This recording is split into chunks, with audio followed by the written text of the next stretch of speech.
ได้ไปหาเพราะว่าอยากงานที่ทำบ่ได้ใจ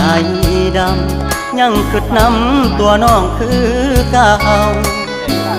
บ่ได้เปลี่ยนไป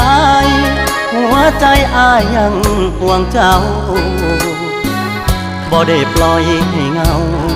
เสาร์อาทิตย์ติดงานโอทีได้แต่โทรหาน้องคงจะไม่ว่ากัน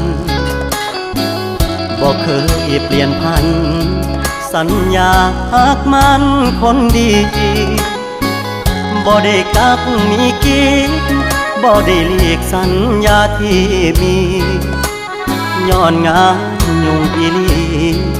คนดีอย่าเครียดอายเด้อขอหาสุมือเจ้ามาคือน้อยใจเฮ็ดหยัง